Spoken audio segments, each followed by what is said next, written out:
Welcome to NAIFA's Advisor Today podcast series, where we focus on how financial advisors work, live, and give to their local communities and our greater financial services industry. Now, let's get started with the show. Hi, everyone. This is Chris Gandy. Long time no see. It's been a while since I've been on the podcast, actually a couple weeks. I was all the way across the world in New Zealand, Suzanne, and happy to be back in NAIFA Nation. And so welcome all of you to Advisor Today's podcast, where we talk about the things that are happening that impact our business at a very high level. And this is the place where champions go to win. So I'm here with my co-host, Suzanne Carawan. Hi, Suzanne. So great to see you. Hi. Good to see you. It has been a while. Excited to hear about New Zealand. Yeah. I'm back. So time warp. I went a whole day ahead and I'm a whole day back. So it's kind of interesting. I skipped the whole day. So I'm back in the land of the living, and we're super excited about having today's podcast. This is the day of the eclipse. And there's a lot of rhetoric. There's a lot of people running around that this is the end of days. So we look forward to having a powerful and an ecliptical. Yeah, that's there you go. Like that. Podcast today that shines light well beyond darkness. So, Richard, that's your responsibility today. So we look forward to doing that. But we always have a sponsor. So, Suzanne, who's our sponsor for today's podcast? So our sponsor today is Proudmouth. If you haven't heard of Proudmouth, it's Proud, PROUDMOUTH.com. Proudmouth is a new partner to NAIFA. They have an awesome couple of things we're offering our members. One, if you want to get your own podcast, they can produce it for you. They'll take you from start to finish. NAIFA members get a discount.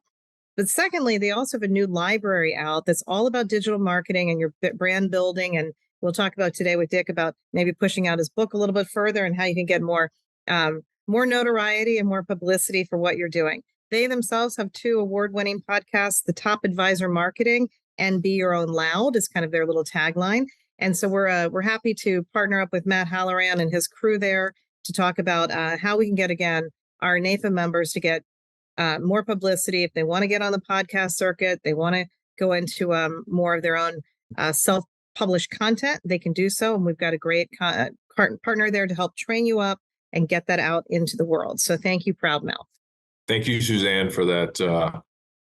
For those wonderful sponsors. We can't do this without sponsorship. We can't do this without partners. We can't do this without willing people to come on this podcast and share their secrets. So with no further ado, the eclipse begins. So Suzanne, if you would please introduce our guests for today. So we're excited today to have Richard Dick Dobson in the house, coming to us from Cedar Rapids, Iowa.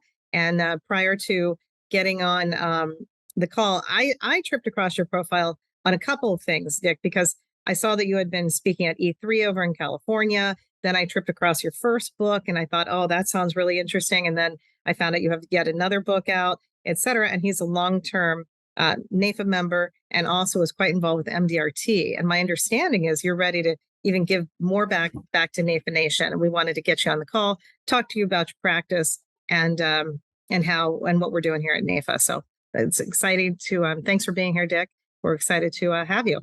Well, thank you, Suzanne and Chris. It's great to see you again, and welcome back to the States after some travel that took you to distant lands. But glad to be here. Glad to share my ideas, and certainly the content in the books is there. And I've got another one that's bouncing around in my head, so I've got some inroads made there too. So probably be 2025 for that one, but. I don't know where these are coming from, but they pop in my head, so I write them down and we get them out there. So love it. So the real question, Richard. So I have a question for you. Can I call you Richard? Can I call you? Yes, what do you? Yeah. Okay, so here's the real question. The real question is: I recently watched a phenomenon happen, and you're in Iowa. Watched a phenomenon happen out of Iowa by a young lady called Caitlin Clark, right? And I had a chance, and we got to talk about this. We can't listen, Suzanne. This is like real time. It is news. Yeah. So we have to talk about what impact. So the first question I have for you is, what impact do you think that she made on people, and what impact do you think she made to the game of basketball? Well, I think it's substantial and long lasting on both fronts. And, I viewed her and of course, the rest of the world kind of just noticed Caitlin. We've been watching her for a couple of years. Mhm. And so we couldn't keep her to ourselves, and something that good is going to get out. But I really think that she's going to do for women's sports generally, but certainly for women's basketball, what Tiger Woods did for golf, I believe. And it's that kind of takes that catalyst, someone that people will turn to and look at. And she's not a flashy person. She lets her emotions speak on the floor, and her dedication shines through. And I think that, like with our NAIFA members, that clients pick up on that too. Um, we toil and work, and we see our end results. Our clients just see their own, but they don't see the multiplication that we have. Our ability to do good for people is nearly unlimited. It's one of the things I like about our profession, and it's also an equal opportunity profession. And many women, I think we're approaching 15 to 20% of advisors are female, and I think that number is going to continue to go up. They're natural educators, and they do very well in our industry. I've always thought that, and we see it in our leadership. More and more females are assuming those positions, and but I think Caitlin is that type of person, like the other icons we've seen in other sports that come along from time to time, and people take notice. I think early on in my career, somebody told me, you go out and do whatever you want. Doesn't matter where you're from. And I know, Chris, you're from South Central Illinois. I'm from Northeast Iowa. We're not the huge metropolitan centers. We're not the Chicagos or the New Yorks or the LAs. But there's an awful lot that goes on, and the need is high where we exist. And to get to those folks is our number one priority. And they're needed. We're needed. We need them. They need us. And I think Caitlin is the one who, as we look back, not only for her own professional career that she's about to embark on, but for all the others. And I've seen the commentators say this. We stayed in a lot of terrible hotels, and we made the extra effort. We went on all these long bus rides, and they were building the foundation. And then when someone comes along that's a catalyst like hers, wow, we're really proud of her. Didn't make it at the national championship, but I don't think that takes away from her overall career. Uh, Both of those teams were champions on that court yesterday. And so, and we got a big game coming up tonight, I think.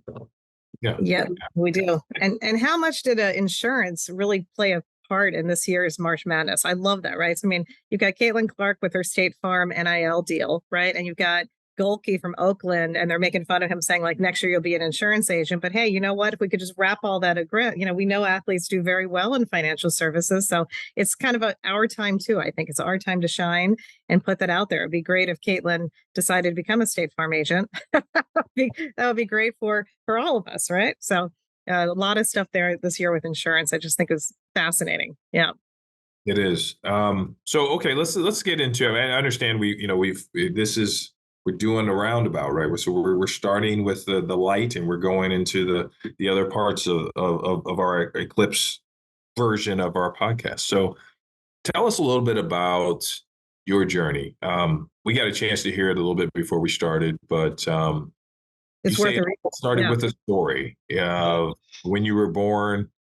Someone having the courage to pick up the phone and do it the old school way. Can you tell us a little bit? Can you reiterate that story and share it with NAIFA Nation?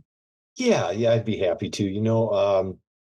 I was almost born into it. I was born into it from the standpoint of when my birth announcement was in the paper in Cedar Rapids, Iowa. An enterprising young advisor named Howard Hogan called my mother and said, "Congratulations on the birth of your son. Do you have any other children?" And he asked for an appointment. to discuss her young children. My older sister, 10 and a half months older than me. My parents only knew each other 2 months and got married. My dad was in the military and he got orders to ship out, and they had been set up on a blind date just a couple of months before that. But they both realized that if he left without her, that wasn't going to be good for him. And that night they went and found a justice of the peace, got married, and she shipped out with him. And that's when my story started, of course. So after he got discharged, we ended up in Cedar Rapids, Iowa. My mom was from Iowa City. My dad was from North Carolina. So he didn't know anyone. And she knew a few people. But when after the birth announcement was in the paper and that phone call was made, she informed Howard Hogan, well, I used to work in a Prudential office, she said. I'd love to take a look at the family plan. This was the late 1950s. And the family plan, one policy insures the whole family for life insurance. You got, the husband, the breadwinner in the typical 50s home, right? And the wife, so they called it wife insurance, and then the kids for smaller policies, all included in one. And he came out at the appointed time, and my dad had just been 3 months out of the military and had a job working with his electronics training at a little company in Cedar Rapids called Collins Radio. Now, Collins Radio would eventually become Rockwell Collins, a major Department of Defense contractor with the radar systems and all that. But he was in a room with no windows. And it was kind of driving him crazy. He'd been used to the Air Force where you're outside, you're working, you're in the sunshine. And in fact, he was discharged out of Homestead Air Force Base. So he was coming from the tropics. And here he is in Iowa in a room. But the Prudential guy, Howard Hogan, wearing a brand new suit, shows up in a brand new car. My dad's looking him over, thinking about the 4 mouths he needs to feed. And he asked him, how's a guy get in your business? And so the manager, Jack Jameson, called my dad, got him involved. He passed the Iowa test. By November 1st, he was making phone calls out of the phone book in Cedar Rapids, prospecting for clients. And my dad just finished his 65th year as a NAIFA member. And I'm 40 years as a NAIFA member this year. So it's a young buck. Yeah. I'm sure Mr. Hogan had no idea. He was just trying to make his week, maybe his month. These smaller policies for kids, he was probably trying to make his week. A very simple idea. Right. He had no idea he was launching the careers of 2 people into financial services when he did that. So we should never discount butterfly effect. Right. It made so much difference to my family. I can't imagine where we'd be had that conversation not happened. So it's not your normal maybe way to get in the business, and but we're blessed because it happened. So tell us a little bit about your practice of kind of tell us a little bit about your practice, and then tell us a little bit about your first book. You mentioned the fact that you've been able to share with us some great insight on a book you were able to formulate and put together. If you could share with us the title and kind of the impetus behind the title and how that ties back into financial services and your practice. Oh, sure. Yeah. When I got in the business, I started working with educators. There, again, is a simple process. We know who those people are. We know their job. We know who pays them and approximately what they earn. And so the 403B market was built in. My father had ventured into that market with hospitals and some schools. And so I entered that market. It was a kind of a natural market for me. But along the way, we started an RIA firm. We started a broker-dealer. I was an officer in those firms. The RIA firm, the Registered Investment Advisory firm, was in 38 states. We grew it, and my brother was involved, my father. We had an organization, and that company still exists. We no longer own it, but my book of business is still there. And so, with 40 years in the business, I'm not looking to supervise that expansion like I once was, but I'm still involved with that company. My father is no longer working every day, but he'll be 90 at the end of May. And we've had the broker dealer. I'm now affiliated with a broker dealer.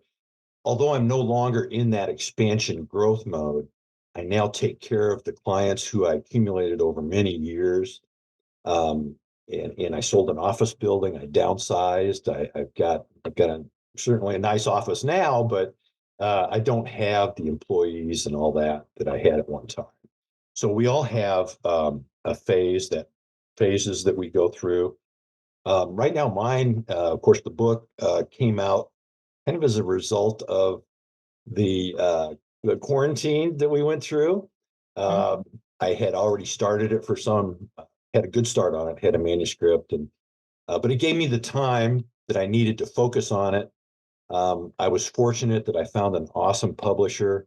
My publisher's in Pennsylvania by the name of Sound Wisdom. They also print the book Think and Grow Rich and lots of other sales books, and I'm in great company with that publisher.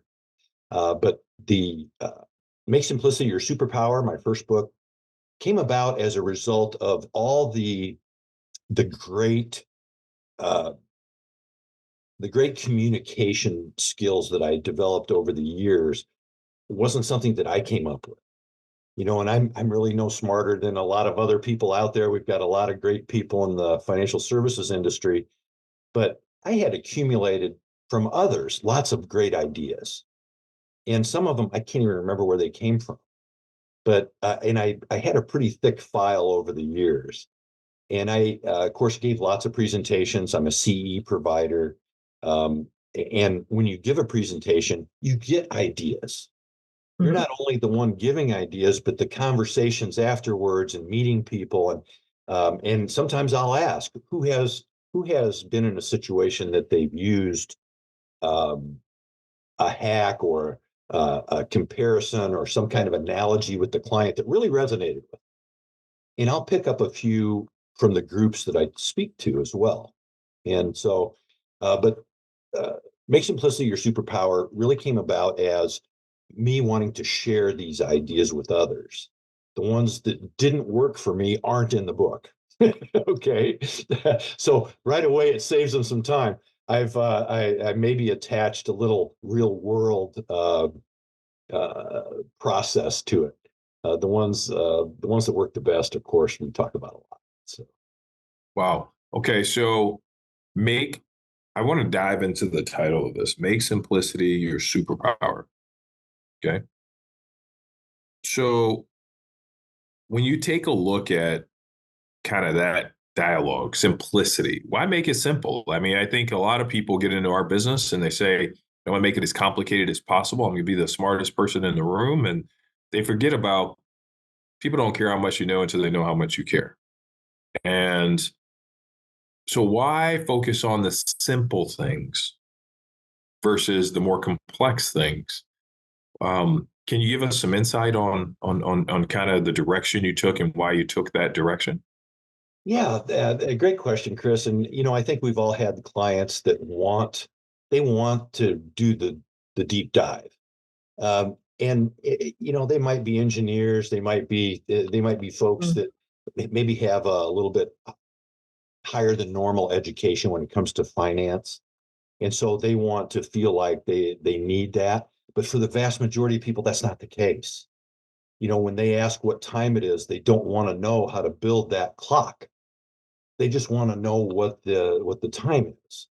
And so a lot of people with financial, they don't want to know what the correlation coefficient is, or the beta, or the Sharpe ratios. They don't want to know that stuff. What they want to know is, does this person have the three things necessary for me to trust them?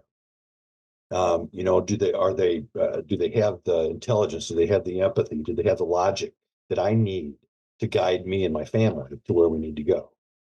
And so if there's that trust there, then they don't need to know all that. And the vast majority of them don't want to. And we've all had that interview where you look across the table and your client's wringing their hands. or they're nervous and looking around, they know there's going to be a decision to be made. And many times they're apprehensive about that.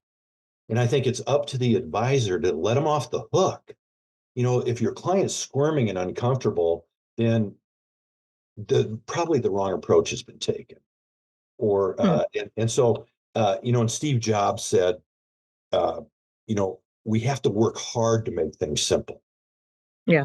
Oh. It's not something that's done, and of course, and Einstein too. E=mc squared is a very simple, but what went behind that is huge, and so it's not easy. It's hard to get there when you deliver simple. Receiving simple is easy for everyone, and so our clients don't have to do anything except receive your message. But to be simple coming in is a different matter. Well, and when I teach marketing, to your point, I say simplicity is complex systems in harmony. But it takes so much to get, if you really, to really get to an awesome campaign or one little tagline, the iterations it takes to get there over and over and over. Simplicity is the hardest thing to get to, right? To really boil it down and cull it down to one thing. I know. And so you mentioned intelligence, empathy, and logic. Those are the three pieces that someone needs to have to trust you. Is that part of the next booklet, The Trusted Professional, that piece of it? No, but that's in a presentation that I give when I speak about my book. And so is there an order that you say to advisors they need to do that? Is that in order, intelligence, empathy, logic, or is it however you can fit that in to make sure you get all three? Well, those are the three things that and according to the Harvard Business Review, that and they've got it's almost like the pyramid or the triangle that we've used, the Triangle Club, and there's those three components are what in their studies. We go back to marketing studies and what makes people do what they do, and those are the three components that have been identified as if one of them is missing, or one of them, the client's perception is that one of them isn't solid, then there's probably going to be an exit. That client's going to hit the exit. And so those are boxes to check. But it's easier to understand simple. It's easier to remember for sure. Because if we talked about inflation and I showed you 4 charts and said, this is the purchasing power of $1 over the last 100 years or 200 years, or if I said, this is a bag of potato chips, this is what they cost here, and it took this many hours of work to get it, and today it takes this much. Those are things you might remember the chips, because I reframed it. When I say we buy a bag of chips, well, when you say that, what you mean is all consumer products. Mm-hmm. And and I have a hack from the book that I do with a can of tuna fish, and it's Nick Murray, and Nick Murray. He says the tuna fish is $2 at the store. But if you went in the next week and it said tuna fish $8 a can, as a consumer, how do you respond to that? Well, you're probably thinking chicken, right? I mean, that's too expensive. It's 4 times what it usually is. We're not going to buy it. But if you went in the next week and it said tuna fish 3 cans for $1, that's a different proposition. And if you're a tuna fish consumer and the date's good, then you're probably going to stock up. But we don't treat stocks like that. We feel good when the price is high. When the price is low, we won't touch them. So this is what I use in equities to reframe for the client how they should behave. So when prices go down, how do we behave? Well, we run. No, you don't stock run. Up. Right. Stock up if you're a buyer of tuna fish. So it's just those simple things, but they're not simple. It took quite a bit of, I've given that 1 million times, and that's just one of a dozen specific communication hacks where I say, look, this is for expected return. This is for inflation. This is for. I think Richard. Yeah, you just. He eclipsed himself. He eclipsed himself. See, it did. It's like it. I get a chance to use my Eclipse version of Well, the. it's funny because I one of my favorite Ralph Waldo Emerson wrote an essay, and it's called Compensation, where he talked about the duality of life, the male and female, but light and darkness. And he talks, it's only about a 20-page essay, but it's 18th century language. So you have to reread it like 5 times to understand it, because it's English, but it's not what we're used to in English. But it's neat because it's opposing forces, and one can't exist without the other. Like good and evil. But in nature we see it all the time. Where the colorful bird that's beautiful, but the downside is it's more of a target to its enemies. Mhm. And Emerson says that for every benefit we receive in life and in nature, a tax is levied somehow, somewhere along the way. And so if we enjoy one thing a lot and we think, oh, this is great and it's free, probably not free. Right. There's something else. It might not be monetary, but there'll be a cost of that benefit somewhere. So share with us. So the first book, Make Simplicity Your Superpower. Can we buy it on Amazon? Can we buy it through NAIFA? How can we get this? Oh, is it an audio book? Talk to us as if, hey, listen. I believe there is an audio book. I haven't listened to it. I believe there is, but I know it's certainly digital copies on Barnes and Noble and Amazon both, and in bulk as well, if through my website. And it's richarddobson.net. Yeah. Okay, awesome. So Richard, I got a couple other questions for you as we kind of weave through your world and your life. But you didn't say you stopped at one book. The word on the streets is, if I'm looking at your desk too, I have piercing eyes here too. Looks like there's 2 on there. So share with us, one, what prompted you to actually do a second one, and then tell us a little bit about the second one and the impetus for it.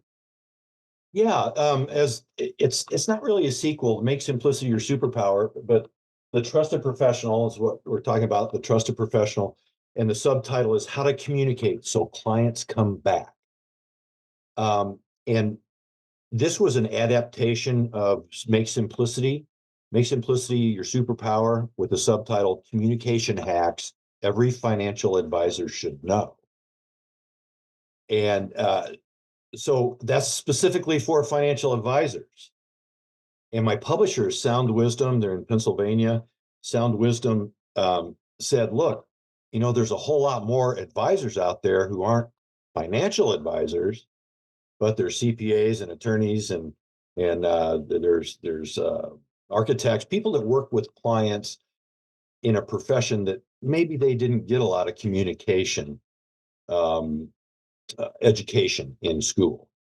And it's a catch-up for them. They're highly technical, but unlike financial services, where typically we start by making personal appointments with clients that come in and we interview them. And accountants and attorneys tend to focus on client problems right out of the chute.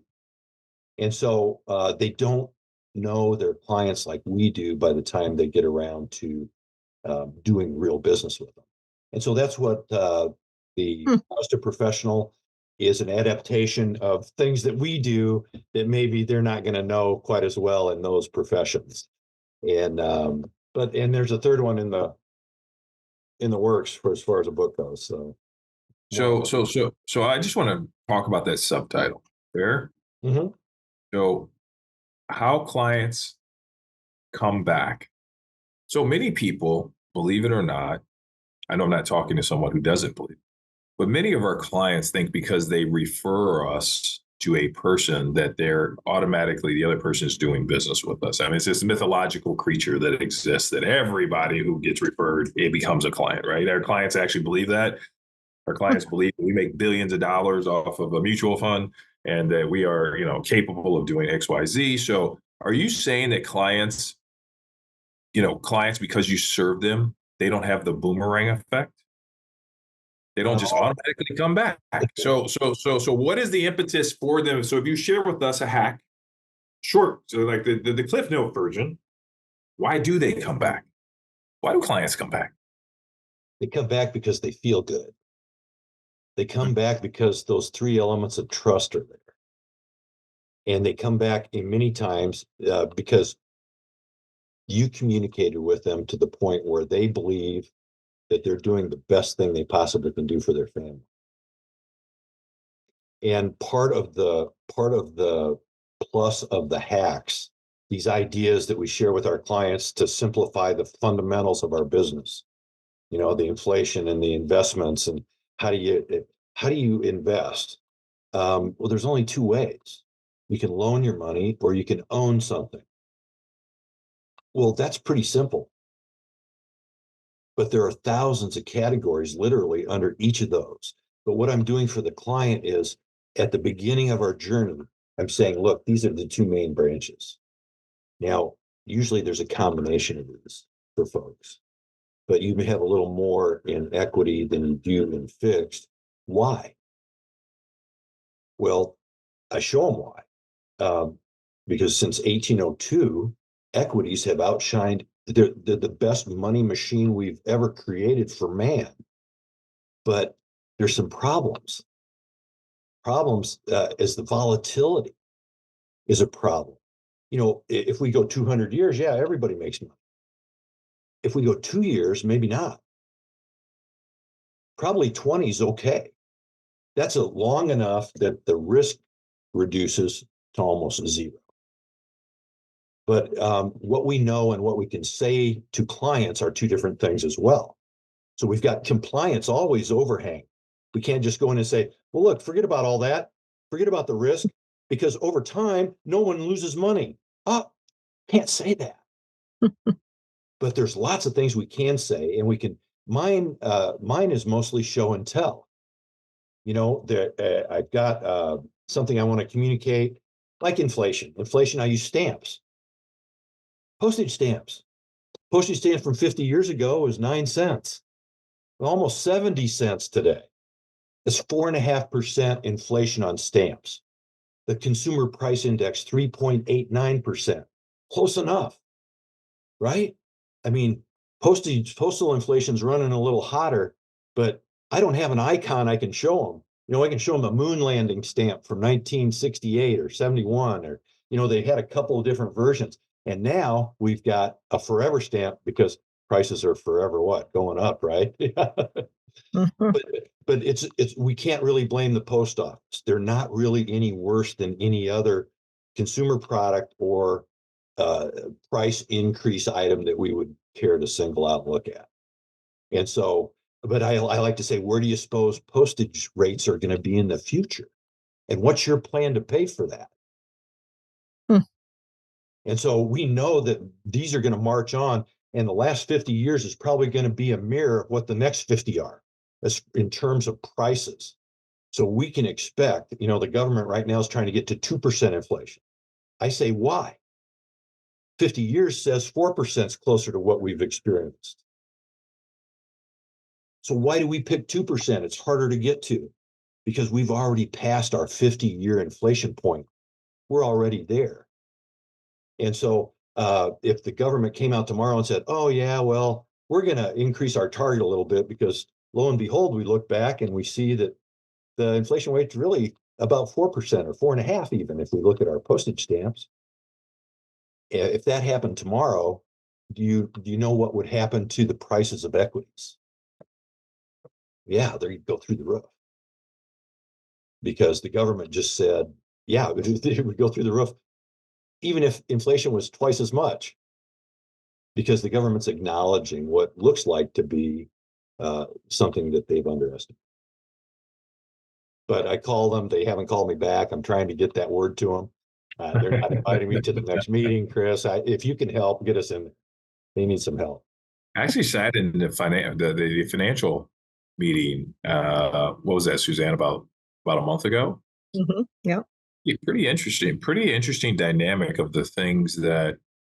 What's true to me that seems to be the fact is that they take a small piece of reality and make it fit into the narratives of different acumens of our business, and it doesn't quite fit. So example is fees, specifically commissions, are tagged in the same conversation as junk fees for airlines. It's in the same conversation as junk fees for Ubers and those types of things. So you say you called, the best thing we can do is show up in that hearing.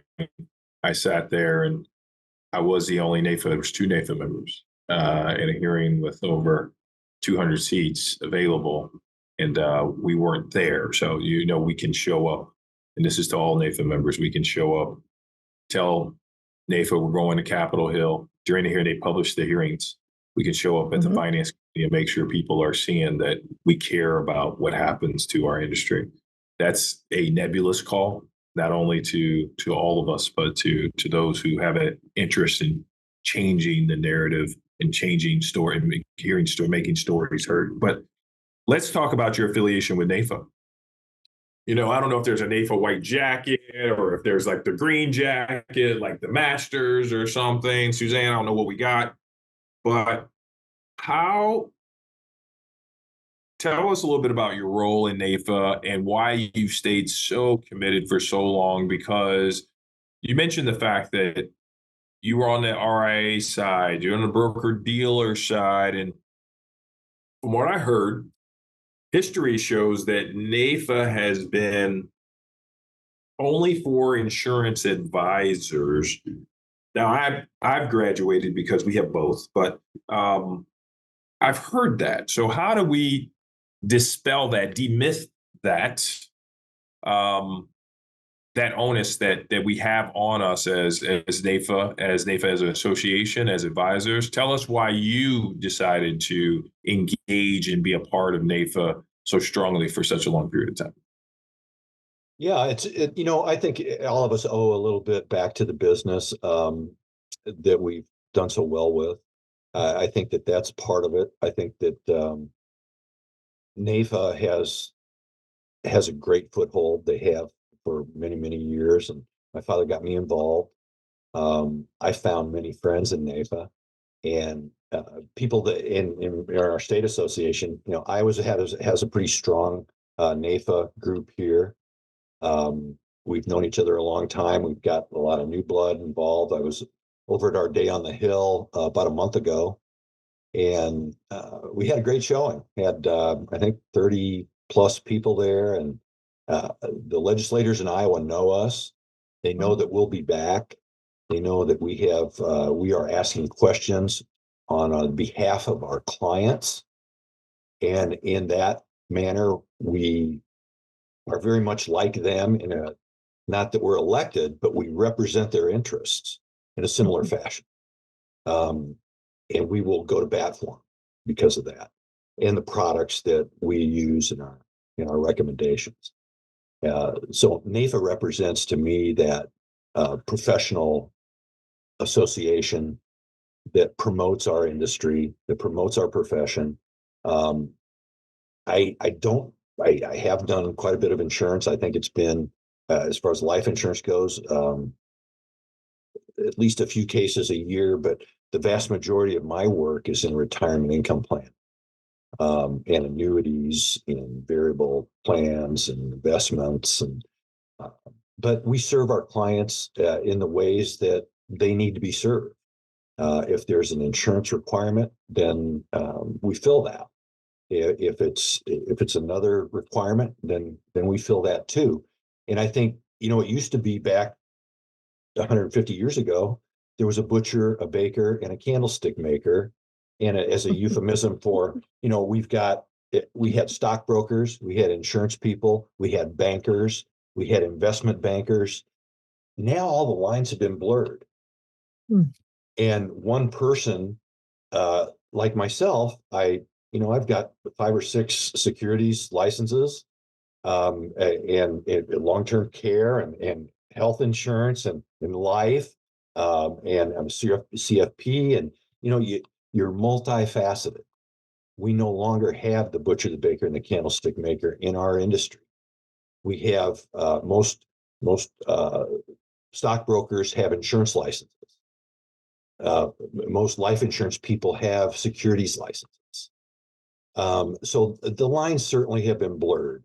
But I think at the end of the day, it's the NAIFA member who go out and sit at someone's kitchen table. Chris, I'm sure you've done that. We like to have our clients come into our offices, but some clients can't. And I have clients I've never met in other states. One of my biggest clients was a Madoff victim. Really? He came to me through another NAIFA member who knew I did a lot in investments and insurance and the annuities. And he was more of an insurance person. And he brought me in on that. And this was whenever the Madoff was, I think it was 20 some years ago, 22 years ago. And he was taking income from Madoff. So he was subject to clawback. He had to pay money back in. But that created an opportunity that we had no idea existed then. We refiled his taxes. He received income that was phantom. It wasn't true income. We got a $250,000 tax refund for that client because of that. And so, you never know where it takes you. Yeah. But it's the other folks in the business, the professionals that I've known in NAIFA are some of the finest people I've ever met, not just within our industry. So you certainly have a profile of an average member, and that's what our clients, there's a need for that, and they pursue it just like they pursue simple.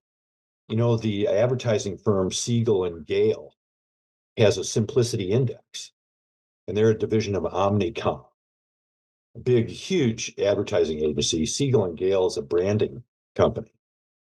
And they put together the 10 simplest brands, and there's an index of their stock. And their performance is 1,600% higher than our stock averages. People pursue simple. They seek it out, and they reward simple, as evidenced by that index. So I like to share that. I think, we have tons of technical knowledge, and many of us have 4-year degrees, and even those that don't had to study to make up for that. My father didn't have a 4-year degree. The volume of books alone that he consumed to make up for that, a deficit in his early education, and of course far exceeded that. I'd put him up against almost anyone with a 4-year degree, right? Because that's a general education. That's not specifically about our industry. Even a finance degree, you're not equipped coming out of college to sit down and talk to our clients and to know what we need to know, because a lot of it's interpersonal skills. It's not being asked to leave. That's the first part. Now, of course, that would have to be an egregious, some kind of egregious behavior to have that happen. But it can be as simple as just, conversation. How do you make conversation with someone? Well, look around the room and find something they like. If you're in their home or their office, they're going to have something that they care about, and it's going to be on that shelf, or it's going to be on their, it's going to be obvious. Oh, these are your grandkids.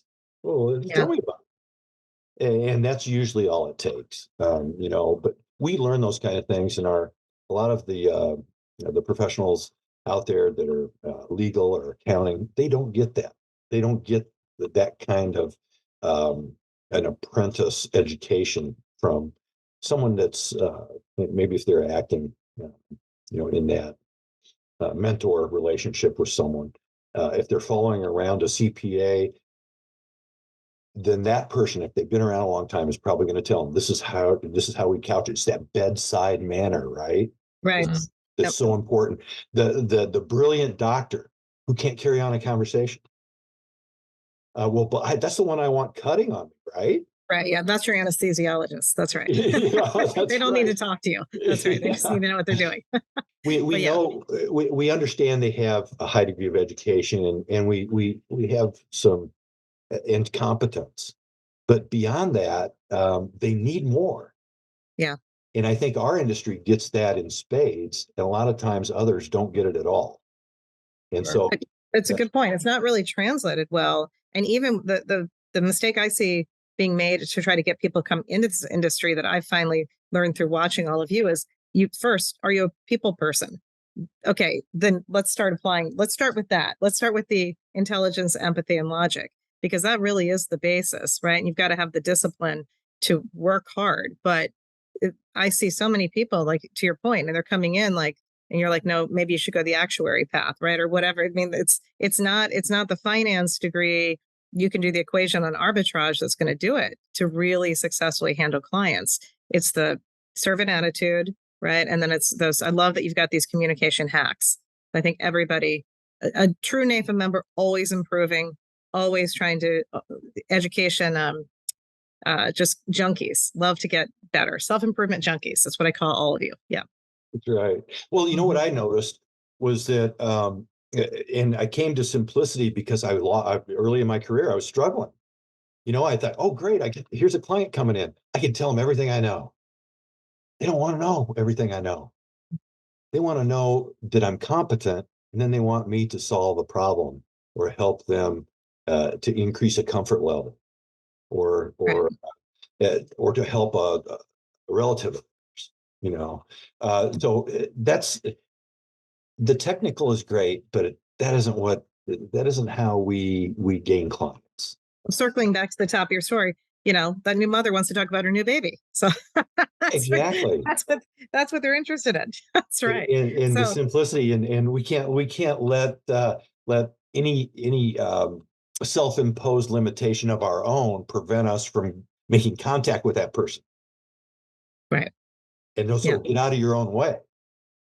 The call reluctance costs more than anything.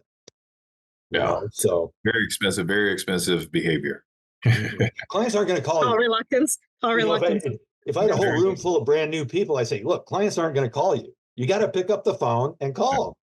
That should be like test number one. You're right. Yeah. It's a very, very expensive habit you don't want to pick up. No. Call reluctance. Call reluctance. I love that. Call reluctance. But that's why I like the hacks, because with a hack, it's like having a new suit. You want people to see you. Well, I've got a new hack. I got to try this out. I want to make 20 appointments. I'm going to try this out all week. I'm going to, and it's so, and it's fun because, and I like to say, look, you got to keep it simple, make it memorable, and have fun with it. Those are my 3 pillars of my platform. So we keep it simple, we make it memorable, and we have fun with it. But the fun part is that, my investment guy's talking to me about tuna fish. A lot of people, they're gonna say, I can't wait to show my neighbor this. He thinks he knows so much, or whatever. Let your kid take it to show and tell. Your 12-year-old can do this. And so we're taking something that is complicated, and then when the client calls, oh, did you see the market drop? Okay, yeah. You know what I'm saying back to them? Tuna fish. Right. Remember the tuna fish. Right. And they're going to go, that's right. I should be buying. When can you come in? Send me some money. Right. Yeah. Send me some money. I need to buy. It's time. Things are on sale. Thank you for reminding me. That's right. All right, Suzanne, let's move. I was going to say, considering, we got to go to the lightning round because we have to be cognizant of this fun. Round. Okay, so we have to go to. I was joking today, and I was like, this is going to be us. Yeah, that's right. Now, are you in Illinois, Chris? Are you at home or? I'm in Illinois. So yeah. So are you in the path? 90. Now Suzanne is in the 99% path. She's in that 99. She's going to go completely dark over there. So Suzanne, stay inside. Exactly. We've what got they're telling us inside. Shelter in place. That's right. Shelter in place, right? I think they said 82% here. I think we're 80%. Yeah. Seen one, seen them all. Yeah, that's great. Let's move to the lightning round. We're calling it the eclipse round today because today is the day of the eclipse, and that. So, Richard, I don't know if you watched the podcast. If you haven't, then you're required to be on the podcast. You're required to go back and watch every single one of them and give us a Cliff Note version of Tell your best friends. one, Yep. the top three, right? But no, the goal of this round is just so people may know you, that may Google you after this and say, okay, well, what about this guy? But this is kind of a fun, lighthearted round where we get to kind of know you, get to know kind of what's important to you, and have a little bit of fun. Now, will tell you, this is coming a warning sign, Suzanne. This has been the part that people actually get emotional. I don't know why, but it just kind of happens sometimes.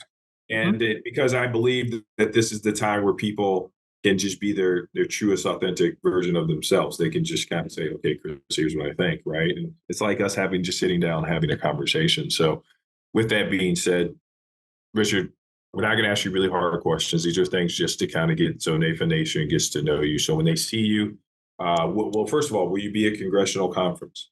I will be, yeah.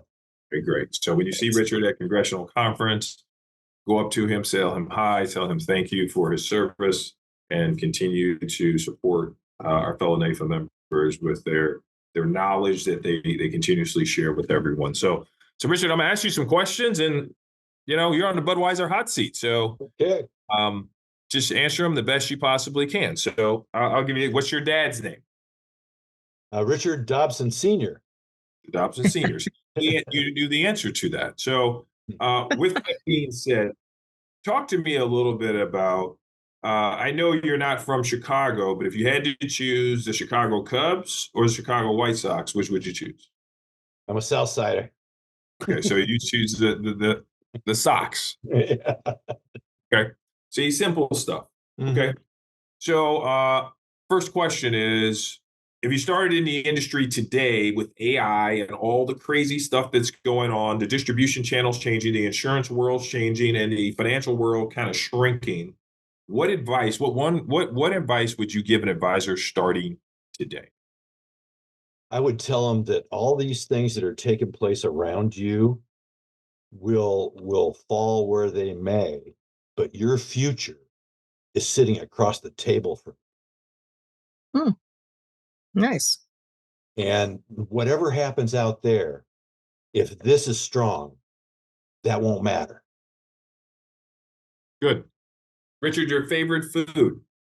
I'm sorry? Your favorite food? I guess I would have to start by saying that 5 years ago, I was diagnosed celiac. And so prior to that, I had different foods that I liked. And now, of course, that's a gluten. I can't have gluten.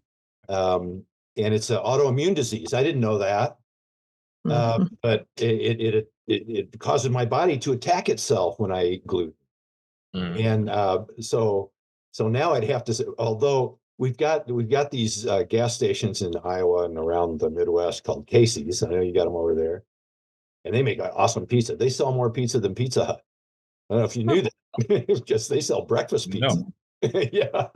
Oh, the Iowans with their breakfast pizza. Oh my gosh, I hear this. I don't eat pizza for breakfast, but they have a gluten-free pizza, and I got to say that it's pretty good. So from gas station pizza, I guess isn't the highbrow answer maybe you were looking for, but gas station gluten-free. We have to try the gas station pizza. It's good. Yeah. NAIFA members are out there listening to you today. What would be, from your book series, what would be the one lesson that you hope that they would gain by reading your knowledge through your book? We said it briefly, but simple sells because people aren't as, if they don't understand what you're saying, sometimes that's a strategy. Unscrupulous advisors could use that to confuse someone, lead them down a path that maybe wasn't in their best interests. And so I think that transparency and simplicity are cousins. And if we can get those cousins in the same room, we'll do better with our clients. Wonderful. Last couple questions here. Your proudest moment in the financial service business. One moment you're the proudest of. You're just like, man, I can't believe it. I was, and this has to do with charity. In 2017, I was president of the MDRT Foundation. And of course, the MDRT was spawned from NAIFA. It was a group almost in 1926, just a handful, 15 or 20 members from NAIFA said, hey, we've got such great practices. We should get together, form a study group. And from that acorn, here, both organizations, of course, have been so phenomenal in my life. But I went out and gave a speech on the main platform of the MDRT for my presidential year as MDRT Foundation president. And that year, we gave away over $1 million in grants. Today, that same foundation, 1.8 million. It was the things that we were doing then that paved the way so that they could increase those donations to charity. And but also, one of my with NAIFA, we sponsored some legislation that was 6 years ago, and it was the first time that our Iowa NAIFA had ever sponsored a piece of legislation, and it was passed. And it was a project that I had been working on for some time with our group, our PIC and our PAC chairs. And ironically enough, in 1968, when my father was president of Iowa, at the time, Iowa Life Underwriters, he formed the PAC, the Political Action Committee, as his presidential emphasis that year. And so it's funny that we came full circle and we actually got some legislation passed at that through the state of Iowa. Kind of nice. And in fact, I gave Dad the pen that they gave us from the governor. They give away a number of pens, and the governor signs their name. Like each letter, they have this big pile of pens, and so I gave the pen to him. That's awesome. Last question. You can go back in history. You can go back in history and or today and have dinner with one person and have a conversation. Who would it be and why? Maybe it would be the Think and Grow Rich guy. Napoleon Hill? Napoleon Hill. That would be an interesting dinner. Yep. Yeah, that would be an interesting dinner. Because he had so much about the positive side of things. Right there. and that's a great way to be. I don't know any other way to be. So I'd love to have dinner with Napoleon Hill and pick his brain. Great answer. Yeah. Awesome. Great answer. Richard, thank you so much for being on Advisor Today podcast. Suzanne, do you have anything before I close this out? Everybody have a happy solar eclipse. Yes. Yeah. Thanks for being here. Yeah. Richard, do you have anything else before I eclipse us out? No, Chris, it's great to see you again, and I'll see you soon. We'll see all of you, hopefully in DC. And if we don't see you in DC, we'll see you at Apex. Get signed up for Apex. It's going to be a phenomenal roster where we're going to transcend our knowledge and grow our practices collectively together. So thank you for tuning in to Advisor Day podcast, where we heard today about intelligence, empathy, and also logic, and tying it all in together, and how to become better, not only humans, but also better for us and for yourself and your clients. So thank you all for tuning in to Advisor Day podcast. We'll see you next week, same time, same channel. And the eclipse is... All right.